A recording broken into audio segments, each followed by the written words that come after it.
নিমফুলের মধুকে নকল করছে নাকি মিঠি ছোড়া? বৌমাকে একদম পছন্দ নয় শাশুড়ি মা, নাকি শাশুড়ি বৌমার ঝগড়া না দেখানো হলে ঠিক জমে না, টিআরপি কমে যায়, বলছেন দর্শকদের একটা বড় অংশ। আচ্ছা, রাই কি পারবে সবটা সামনে নিতে? ওদিকে নীলু আবার বিপদে ফেলবে না তো? মিঠি ছোড়ায় মোড় ঘোরানো পর্ব আগামী এপিসোডগুলিতে কি হতে চলেছে দেখুন টিভির আগে।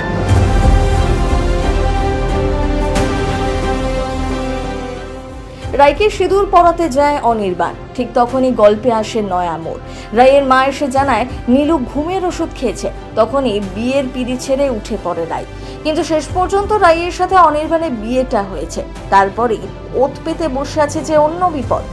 অনির্বাণের মা রাইকে সহ্য করতে পারে না, সে চায় রাইয়ের জীবনে অন্য কেউ আসুক, তাহলে সে তার ছেলেকে ছেড়ে চলে যাবে।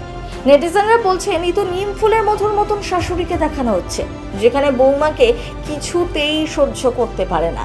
অনির্বাণের মা যে একটু বেশি বাড়াবাড়ি করছে, এটা কিন্তু বলছেন অনেকেই। এদিকে নীলু হাসপাতাল থেকে বাড়ি ফিরে এসেছে, আবার অনেকে কটাক্ষ করে বলছে সৌর্যর মা অনির্বাণের মায়ের তুলনায় 1000 গুণ ভালো মানুষ, রায় ভুল করলো। তবে অনির্বাণের সাথে তার বাবা মা তো থাকতো না, বিয়ের সময় তাদেরকে বেশি হাইলাইট করানো হচ্ছে। আসলে দর্শক কুটকাচালি দেখতে বেশি পছন্দ করেন, তাই গল্পের মোড় সেদিকেই ঘুরছে, বলছেন অনেকেই।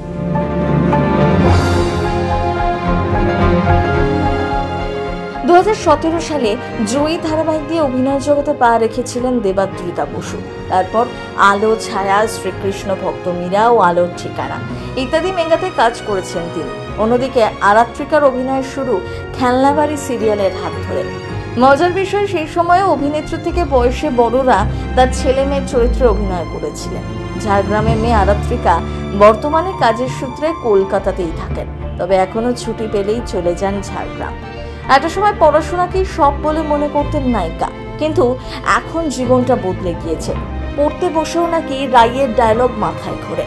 তবে সাইকোলজির ছাত্রী হওয়ায় সেটা নিয়ে পিএইচডি করার ইচ্ছা আছে বলে জানান অভিনেত্রী।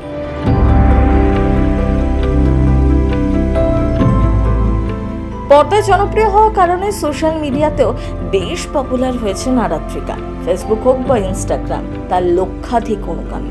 তাদের উদ্দেশ্যে মাঝে মাঝেই ছবি, ভিডিও বা রিল শেয়ার করেন। ভাইরাল হতে যা খুব একটা বেশি সময় লাগে না। এবার দেখা যাক রাই আর অনির্বাণের জীবনে কোন ঝড় আসে। রাই সবটা সামনে নিতে পারবে তো? অনির্বাণ পাশে থাকবে তো? তা তো দেখা যাবে আগামী কয়েকটা এপিসোডে। সিনে চক্র ব্যুরো।